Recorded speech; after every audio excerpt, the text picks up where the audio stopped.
tiri mumwedzi waNovember. Isu semakatolike tinocelebrate St Cecilia mumwedzi waNovember. And izvezvi tine macelebrations ari kuuya.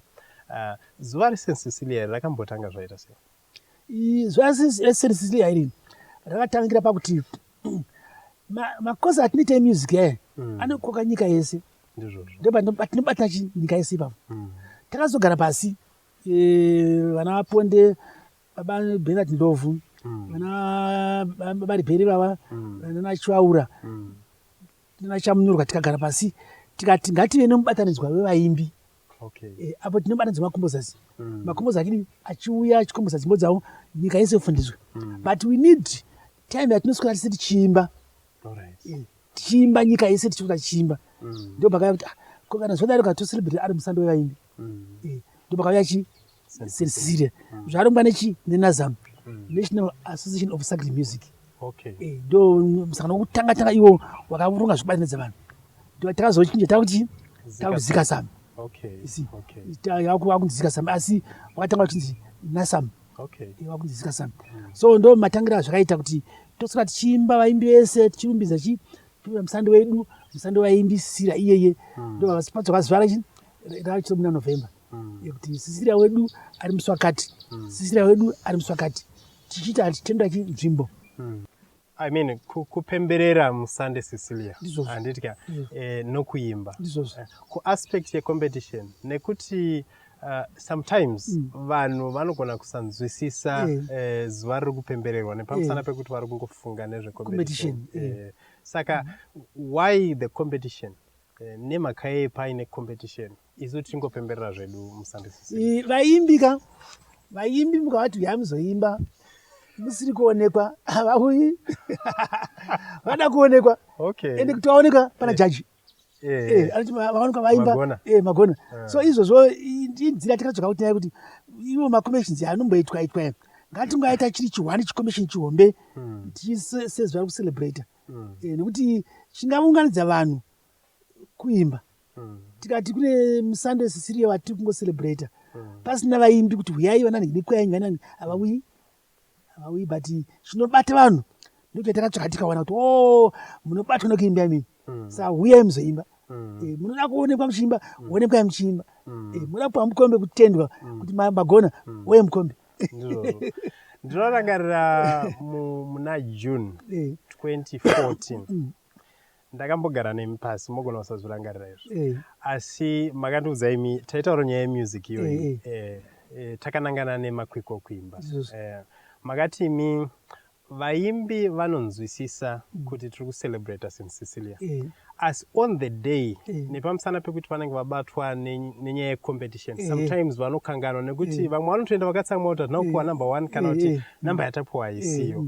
Saka mungakurudzira chii kuvaimbi especially takatarisana nezuva reSt Cecilia? Maitei ndaifunga kuti vaimbi kusanganisawo inini dai tapindwa nemweya wemhemberero nemweya wekubatana nemweya wekuva pamwe chete. Mweya iwoyo ukatipinda iwoyo zvokuti ndahwina ndaruza hazvizova vatiri. Ungoti of course even matwins ari mudumbu one has got to see the sun first. So izvozvo zvoda kuti pamunenge masangana umwe anoti number last noti number last inodiwa kuti ngeripo number 1 inoda kunge iripo. Saka vanhu vaimbi tikati understand this tiite dambudziko. Dai tangopindwa nemweya wokuti aiwa patinounganaka number 1 yangouyawo number last yangouya asi chikuru taparticipate pakucelebrata zuva redu remusando wedu. Dai vaimbi vagona bata izvo zvinotibatsira. Pane chinhu chimwe chete here chamunofunga imi kuti chingada kuvandudzwa mukuimba kwatinoita semakatolike tichienda mberi? Chandirifunga kuti chingada kuvandudzwa semakatolike tichienda mberi, ngoma yedu inofanira kumendena chiroma chedu isabuda maningi kunamata. Vakomana vakuridza mazuvano dzimwe dzenguva vanoridza ngoma kuti kana une chirwere chemoyo haunakidzwe nekuva padhuze nechoir haunakidzwe kana vachitemwa nomusoro musiwoyo haunakidzwe padhuze. So muchechi ndo bhenji rawana kuti ugare wototizera kuti pagara pachoir. Saka ngoma dzedu muchechi vaimbi dzikapombodzwa muchechi muri closed. Saka we don't need to meremere ruzha rwengoma. We don't need toda kuti zingoita kambani vaimbi zvichifamba zvakadaro vaimbi vachimba I think tikadaro zvinotibatsira kunamata zvakanaka munhu afana kuda muchiakidza tsamwa kuti unonamata napai mazingoma acho vakomana acho hazvinyatsoita musha saka ndiri kufunga kuti kungoma kuda kutariswa.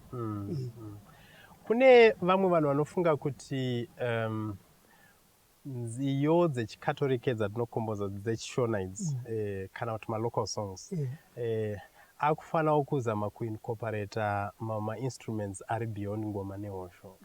Munozviona sei?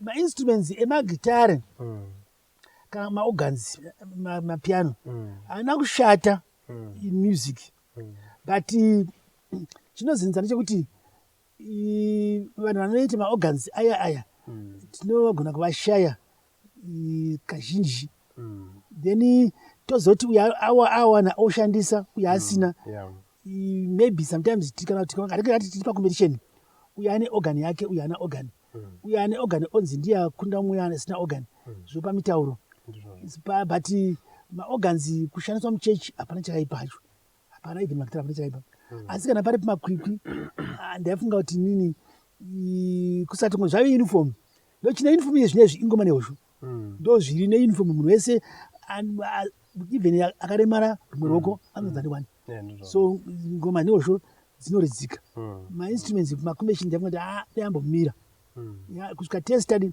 takuashandisa nokuti zvine disadvantage kune vamwe vasingagoni kuashandisa nokuti gitari have got to go to kuchikoro organ inofana kuchikoro ngoma nehosho tingofundisa ini ndiri mwana andichangoma nezvo saka tingofundisa zvotoridzwa ende hapana parish isina ngoma nehosho hapana.